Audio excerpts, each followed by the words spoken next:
نشكر الإذاعة ديال لالا مولاتي اللي الصراحة كانوا جاو عندي واستقبلوهم، والحمد لله يعني لقيت إقبال زوين يعني في لا فيديو، والناس كيعيطوا ليا داخل المغرب خارج المغرب. شكر ليكم بزاف وتحية لكم والطاقم ديال لالا مولاتي اللي جا عندي، مرحبا بيه وشكرا لكم بزاف. بغيت نقول لكم حالتي الصحية يعني راه معروفة وباينة، وكل شيء عندي في الوراق. يعني فيما كيوصل لشهر 10 كيخصني سبيري، يعني كيخصني ندير العملية ديال لاسينيزيك كل عام. العملية كنت مشيت عند الطبيب اللي دارها ليا أول مرة، يعني درتها العام اللي فات. منين درتها أول مرة قال لي خصك أنا نبقى سبيري، يعني نبقى ندير العملية نقدر نديرها 2 المرات في العام.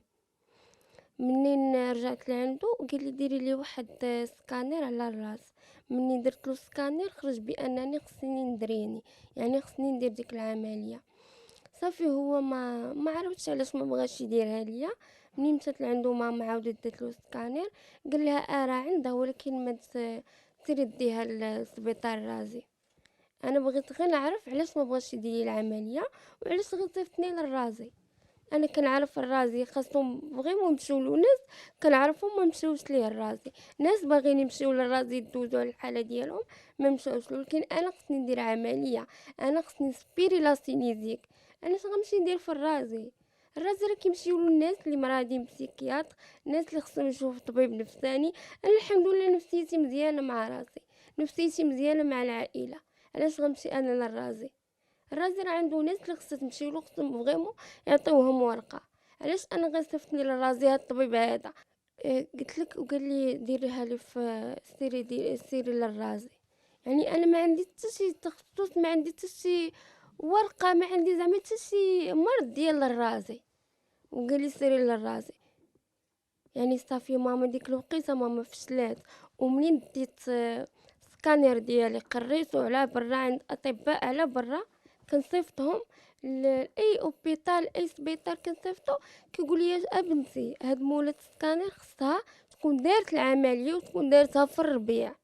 يعني راه باقا حتى لدابا راه عندها قال لها خطر على عينيها، يقدر يمشي ليها الشوف وبصح مشى ليا الشوف. يعني دابا يقدر يضربني غير الضو ديال الشمس، الضو ديال الشمس كنشوف فيها هكا بعينيا صافي كنطيح، كنبقى يجيني الحريق في عينيا. انا دابا حاليا يعني راكي كتشوفي مشى ليا الشوف، اصلا ما بقيتش كنشوف مزيان، الا شفت غير سميتو والدوخه. الدوخه دائما شداني، دائما الدوخه ورده بسبب عينيا، وبسبب هاد كون سبيريت دابا كون راني الحمد لله يعني مزيان في صحتي، ما غتشدني لا دوخه لا رده. داكشي اللي كليتو غيبقى ليا في الجسم ديالي. يعني هاد الطبيب هذا شنو نقول لك، هاد العام هذا خرج عليا دايتو الله، هو راه غيشوف الفيديو ديالي وكيعرفني كنحط فيديوهات، دايتو الله. يعني ما بغاش يدير لي العمليه. كاينه شي حاجه في الراس، كاينه شي حاجه في الراس غيعيط ليا، غيعيط للام ديالي، غيقول ليها راه عندها شي حاجه في الراس ما يمكنش ندرينيو ليها، ديري لها هاد الدواء هذا. يعني غيقنع ما يخلينيش كنتخبط. الطبيب اللي مشيت لعندو كيقول لي بنتي راه خصك تدريني، انا راه ما يمكنش ندريني لك الا مشيتي للكلينيك، حيت الكلينيك هو الواحد اللي يقدر يدريني لك يدير لك العمليه. اما شي واحد هكذا في لوبيطال على برا تقول لك بنتي انت خاصك دريني، انا نعطيك ورقه باش دريني. ولكن راه الطبيب اللي دارلك العمليه هو اللي خصو يدريني ليك. يعني راه من غيره هو راه ما غنشدك حتى شي طبيب هنايا، كوني اكيده غادي تمشي للكلينيك. وانا علاش غنضيع راسي نمشي للكلينيك؟ انا ربي اللي علم بيا الله مكافي غير مع الترونسبور، يعني لا اله الا الله محمد رسول الله، ومع الادويه ما عنديش كيفاش غادي ندير. انا هاد الدواء هذا اللي هو المورفين راه معروف كيدق الناس ديال السرطان. انا ملي كنت مريضه بالسرطان كنت كندير المورفين. منين جاني السرطان وهاد درت واحد راديو ثيرابيد، وكنت يعني واحد الوقيته مرضت بزاف.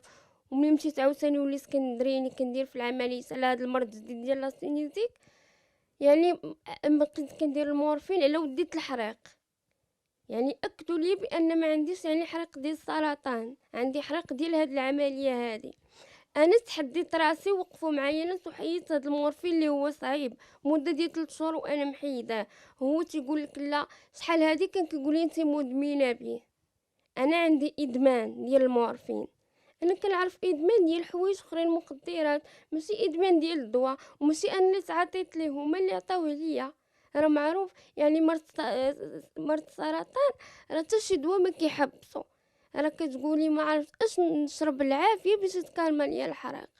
وانا هاد المورفين راه 3 شهور وزياده وانا محيداها، اللي هو عاد جا تيقول لك راكي مدمنه بها. ما فهمت انا شنو، ما عرفت شنو غندير، ضغط. اول حاجه كنشكر اذاعه لاله مولاتي اللي دارت هذا المجهود وجات باش توصل الصوت ديال شيماء للمسؤولين والمغاربه كاملين داخل المغرب وخارج المغرب.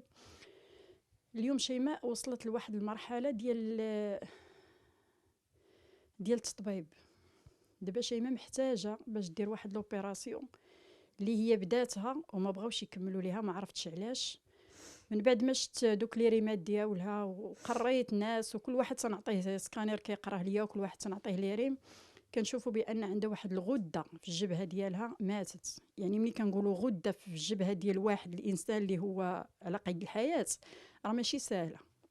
غده ميته عندها في الجبهه وبدا الشوف كيمشي ليها. غده عندها ماتت في الجبهه ديالها. ملي كنشوفوا واحد السيده ان عندها واحد الغده زرقاء قلت لها في الجبهه يعني ما خداماش، يعني داكشي كيهبط لها كيعطيها حريق العينيه. كتكون غاديه في الطريق الا ما كنتش معاها ولا معاها شي حد ممكن تطيح في اي بلاصه. والناس عارفينها هنايا، راه الناس عارفينها بان كتخرج كطيح راسها، كطيح كتغيب ما كتبقاش عاقله. تقدر تجي على حديده، تقدر تجي على في الشانطي، تقدر في اي بلاصه. حيت هي ما يمكنش ليها مسكينه ما تخرجش لان عندها 25 عام. يعني محتاجه مسكينه هي باش تخرج، باش تقرا، باش دير شي حاجه، باش تحرك بحالها بحال البنات. راه كتطل من الشرجم كتشوف بنات غادي للمدرسه، بنات غادي للتكوين، بنات غادي لهذا، راه غيبقى فيها الحال. وهي مصيرها هي الفراش. هي دابا حاليا ولات مغطى غير في الفراش.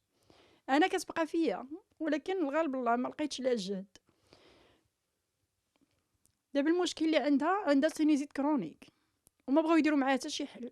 انا مشيت عند الطبيب وهضرت معاه قال لك ديها للبسيكياتر ديال الرازي، وقال لي بواحد الطريقه حسبي الله ونعم الوكيل فيه. واحد الطريقه اللي قالها لي يعني بحال استفزني فيها. حيت انا كنعرف طبيب ما يهضرش مع الباسيو ولا مع المريض بهذه الطريقه، ما يهضرش معاه كاع بالكل. انا هادشي اللي كنعرف انا. الطب تيهضر بواحد الخلق ويهضر بواحد العاطفه ويهضر لان المريض راه ما كاينش اللي غيحس به من غير ولي امره، هو اللي غادي يحس به. المريض ما غيحس به حتى شي حد، واخا نعيو ما غنشرحو ولا نعيو من هذا ما غيحس به حتى شي حد من غير الناس اللي قرابين ليه وكيعانيو معاه. هي دابا حاليا مدمره من جهه مدمره، ماشي مدمره من جهه المرض ولكن مدمره من جهه اهمال طبي. من جهه الاهمال يعني تهملات بزاف. وسيرتو دابا ما كتقدرش هي دي بلاصه. تقدر يكون دار معاها الطبيب اليوم باش تمشي ما تقدرش، يكون دار معاها الطبيب باش تمشي ما تقدرش تمشي، ما تقدرش تمشي. ما خاص منين تبغي تمشي خاصها تمشي في الوقت. وهي مسكينه مع الحريق وداك الشيء الوقت اللي داتها عينيها. وانا اصلا بعدا كنعس حداها ما يمكنش ليها تدي عينيها حيت كنشوفها ديما كتحرق، ديما الكينات تبقى تشرب في الكينات مسكينه حتى تولي ترد اللي كلاتها كتردها. يعني بحال تقول المعده مسكينه مرضت. ودابا باش نقول لكم رسالتي كنوجهها لوزاره الصحه وكنوجه لها شي مسؤول ولا شي حد اللي يهز الدوسي ديالها. حنا ما بغينا حتى شي حاجه، شي حد اللي يهز الدوسي ديالها ويشوفوا. ان شيماء دابا محتاجه اللي يوقف معاها في التطبيب، محتاج اللي يوقف معاها في التطبيب. رسالتي لهاد الطبيب انا شنقول لك، تنقول ليه حسبي الله ونعم الوكيل. في الاول درينا ليها وداروا لها ليريم ودار بها، لقاو عندها التهاب في الراس، لقاو عندها واحد الالتهاب ديال من بعد من مور العمليه ولات تطلع عليا السخانه 42 41 ما كتهبطش من مور ما دار ليها العمليه. اذا عندها شي حاجه في الراس. خرجوا ليها صافي من تما ما عطاني موعد، ما عطاني حتى شي حاجه. حدو قال ليها مني بقى يعمر لك داكشي تبقاي تدريني. مني وصلت للوقيته ديال الدريناج عطاني موعد، عطاها الدواء، عطاها داك الماء ديال البحر، عطاها داك واحد النقاطي وعطاها واحد الدواء ديال الحريق. يعني داك الدواء ديال الحريق واخا تقيل تشرب منه ما كيدير لها حتى شي حاجه وحده. قالك ديري لي هذا البلوندو. ملي درنا ليه داك البلوندو رجعنا ليه قال لي ديها البسيكياتر، عندي داك الشيء غير كتوهم. قلت لي واش السكانير ما فيه والو؟ قال لي لا فيه. وهاد كنعرف انايا الا هاد السيده غير كتوهم السكانير تيخرج نقي ما فيه والو. السكانير فيه ماشي ما فيه، السكانير فيه لا سينيزيت وفيه كرونيك وفيه دلعات ليها على الجبهه ودهات ليها على العينين وهبطت ليها الجيوب الانفيه. يعني تا السكانير خرج فيه كرونيك، يعني السكانير خرج فيه سينيزيت كرونيك، يعني ماشي خرج خاوي. السكانير اللي قبل منه خرجت فيه غده ميته في الجبهه. السكانير اللي قبل خرج نورمال، يعني نورمال راه هي خايب ماشي نورمال زوين. نورمال يعني هادشي كله ما عرفتش. هادوك تيصيفطونا لسبيطار الراس لعند طب الاعصاب. دابا تصوري عندي 2 رسائل، وحده النوغو وحده النوغولوج، يلا وتا واحد فيهم ما بغى يشدها. اللي وصلتي عنده وحده عطاتني تقرير ديال 2020 ولي ريمات ديال 2021 و2022 ما بغاش تقراهم. علاش؟ قالت لك صافي انا قالت لك سولتهم ما جاوبوني، صافي هنا سالات الحفله ديالي، هنا سالات الرحله ديالي، اذا هذه تمشي تموت. الكلمه الاخيره اللي غنختم بها هذا الفيديو، اول حاجه تنشكر كل واحد صونا ليها وسول فيها ووساها وما كرهتش شي محسن ولا شي محسنه اللي يهز الدوسي ديالها ويمشي يتكلف به شخصيا. انا كناشد وكنطالب في التطبيب ديالها فقط، باغا غير التطبيب ديالها، ما باغا حتى حاجه. شي انا كون كانت عندي دار كون بعتها عليها، كون عندي باش نصيفطها لبرا، حيت الناس يقول لي برا تعالج، كون عندي باش نصيفطها لبرا نصيفطها لبرا. هادشي اللي غادي نقول لكم وكنشكركم بزاف. كانت سولتني على الخطورة الا ما درتش العملية شنو كان يقدر يطرى ليا. الا ما درتش العملية يقدر يجيني سلال في عيني، يعني ما نبقاش نشوف مدى الحياة، حيت لان اصلا انا عندي مشكل مع السرطان وعايشه غير بعرق واحد. يعني عرق واحد الا تبلوكا لك غير بشي حبه ديال شي حاجه، يعني راه كتبقى يعني كيبقى مبلوكي. يعني ماشي عندك 3 د العروق ولا 4 اللي غادي هذا الا عيا ينوض الاخر، راه بقى لي عرق واحد. اصلا السرطان يعني منين ما بقى بستابل، يعني دا مع 2 ديال العروق يعني تحرقوا، يعني بقى لي عرق واحد واللي بقى عندي واللي باقا دابا كنتقاتل عليه على العمليات باش هو ما يموتش، حيت لما داك العرق غتولي خصكم شي يعني طايحه جامده، يعني فيا غير الروح اللي كتطلع وكتنزل، يعني غنتسلل من رجليا من كل شيء. يعني الله يجعل ربي يسهل عليكم. انا ماشي كنقول يعني باغا فلوس باغا ولا ما باغا حتى شي حاجه، انا كنطلب غير بالعلاج ديالي. انا ملي كندير فيديوهات وكنبان يعني بوجهي حتى ربي اللي كيعلم بالقلب ديالي عاد كنبين وجهي. انا ما باغا فلوس ما باغا حتى شي حاجه، كنطالب غير بالعلاج ديالي فقط، اللي هو اللي جينا نشوفو في الدوله راه من حقي، واي حاجه كنطلبها من حقي، حيت الناس ديال السرطان في برا راه ما نقولش لك اشنو دايرين اليوم.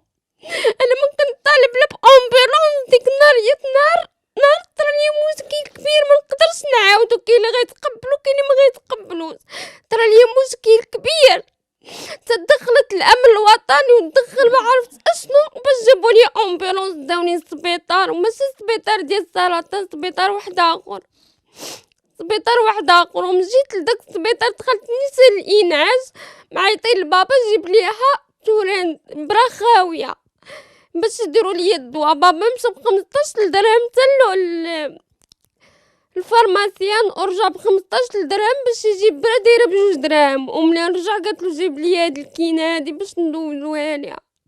راه ما كاينش الاطباء وبنيته كتموت ومرا كتموت وكيقول ليها الطبيب قدامي سيري جيبي ليها هذيك تيو ديال الاكسجين. انا عاد غادي نشوف انا هادشي هذا واش عباد الله وسط الانعاش مرا داخله غادي تهز بنتها كتغوت الله يحسن عوانها، راه ديك البنت ما مدوزينش ليها داكشي الدواء ديالها الله يحسن عوانها.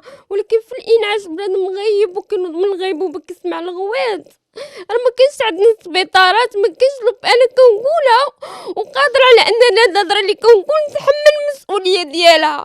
ما كنقولش جميع الاطباء، ما كنعممش، كاينين شي اطباء الله يعمر لهم الدار، انا وقفوا معايا اطباء، وقفوا معايا ماديا معنويا، زعما عندنا الاطباء، ولكن ما كنعممش انا كل شيء.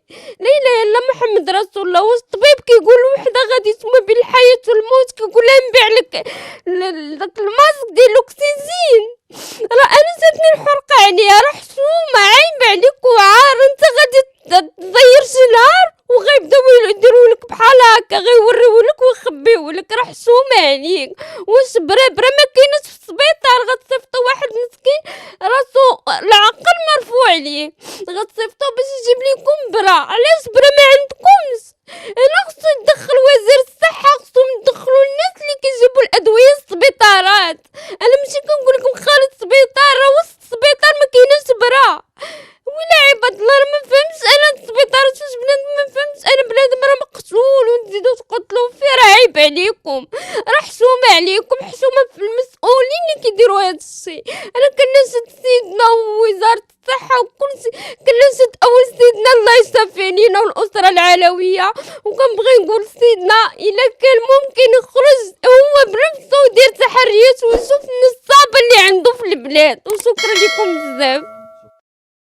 لا تنساوش تزورونا على الصفحة الرسمية ديال لالا مولاتي وتضغطوا على سبسكرايب باش توصلوا بكل جديد.